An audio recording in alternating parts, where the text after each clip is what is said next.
Day 8 next week. We made it, yeah. Get a walking stick. All right. Welcome back, my friend, my soul traveler, my ladies, my men, baby. Thank you for coming back. My name is Head Coach Jordan here from Without Bounds, at Without Bounds now on the Instagram, Without Bounds Coaching on the YouTube. This is As a Man Thinketh by James Allen, and it is an amazing read, one that has transformed my life, and we are here in the second week of our beautiful month of June. Wow, finally, summer in my home state of New Jersey, the land of roads. Oh, it's so amazing to be here, my friends. Thank you so much for joining me. We're here at day 8. If you haven't watched days 1 through 7, what the hell are you doing here on the 8th day? Go back, watch the rest of it. You'll love it. And if you're ready to continue, let's do it, baby. 8th morning. Man is made, or woman, is unmade by himself. In the armory of thought, he forges the weapons by which he destroys himself. He also fashions the tools with which he builds for himself heavenly mansions of joy and strength and peace. By the right choice and true application of thought, man ascends to the divine perfection. By the abuse and wrong application of thought, he descends below the level of the beast. Between these two extremes are all the grades of character, and man is their maker and master. Woman is their maker and master. As a being of power, intelligence, and love, and the lord of his or her own thoughts, a man holds the key to every situation. A woman holds the key to every situation. Man. So this is especially something that's been coming up a lot in these last couple of readings, and that is your own choice. That is the greatest muscle that you have, your conscious mind and your ability to choose, to see what is worth doing, worth being, worth thinking, worth saying. Because there are so many things, like he says, there's the power within you to raise yourself up to create heavenly creations, or the power to lower yourself to the level of the beast. And he says back in that first day that you have the power to sacrifice your animal thoughts. Why? Because like I've discussed in other days, in my own life, when I stopped daydreaming about BS and letting my mind wander about drama, all the energy that I used to have fake fights with my girlfriend in my head, or fake fights with my parents in my head, or fake fights with my business partner, or fake fights with that guy who cut me off, or the guy who didn't smile at me on the walking path, all that energy is mental power, is the power to create worlds. And if you are using it to hate, to anger, to be cynical, to be doubtful, envious, jealous, then you are letting that fuel burn a fire inside of you that will bring you lower than the beast itself, that will bring you to that dark place, but it will also become a habit, meaning it will become the thing that it's like you walk outside your door, and there's your driveway, and that's the path that your car has to take every day, and that becomes the driveway of your being. What would you rather be? Would you rather be someone who shows up and is a calm, happy, patient, loving individual with humility, able to adapt and be agile enough to be coachable and changeable? Or are you going to be stubborn, obstinate, a fool, who's going to show up and be really mean and not nice to people, impatient, yelling at other people? Who would you rather be? Like this is it here. It's letting you know, like, between all those things are the character of every human being, all 7.6 billion of us. We all have this power within us to choose who we show up as. I used to show up as a lazy person who didn't write. I used to show up as a lazy person who didn't speak. I used to show up to school and my college classes thinking, nah, I got this, I don't need to study, I'm good. And then little did I know, I didn't get as far as I thought I could because I didn't realize that hard work could actually transform a man or a woman. And it took me years to recognize how to build this power up so that I could show up today as a man worthy of your time, worthy of all the dozens and dozens and dozens of clients from literally around the world, from Pakistan to India to Germany to California, to Michigan, to Ohio, to Florida, to New York, to New Hampshire, literally around the world now. I am that man. The man who literally sat in jail with an orange jumpsuit reflecting on his life. How the F did I get here?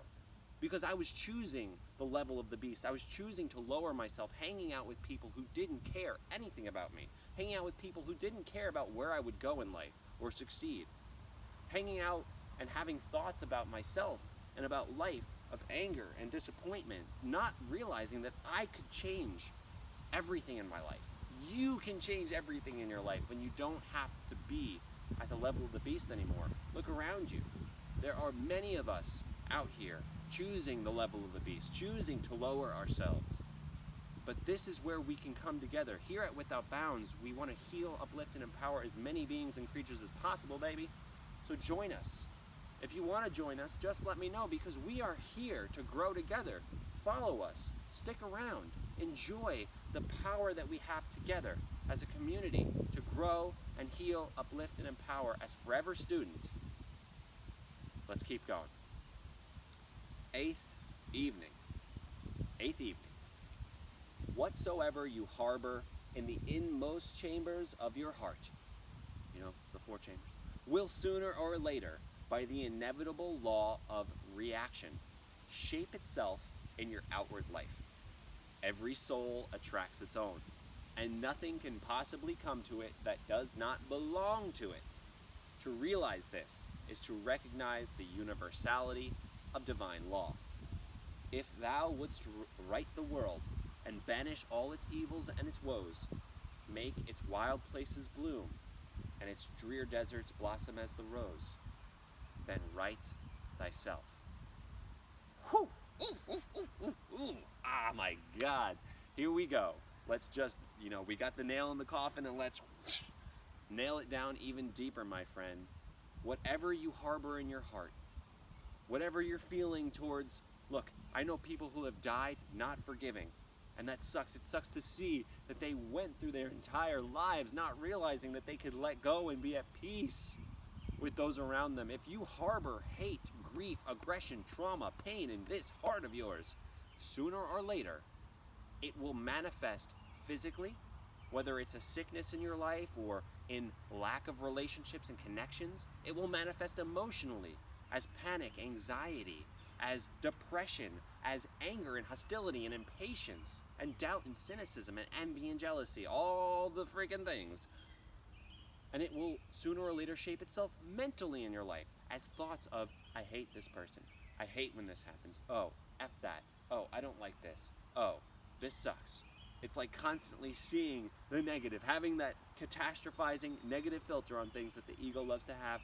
And then spiritually it will manifest in your life. And what does that mean? Boy, I remember as a kid, I used to look outside and see all the kids playing, and I would always wonder, why won't they come and play with me? Instead of, why don't I just go out there and play with them? I was spiritually drained as a child. I was spiritually drained as a young teenager because I felt invisible.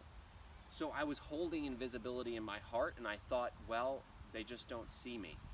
And that's the truth of the matter.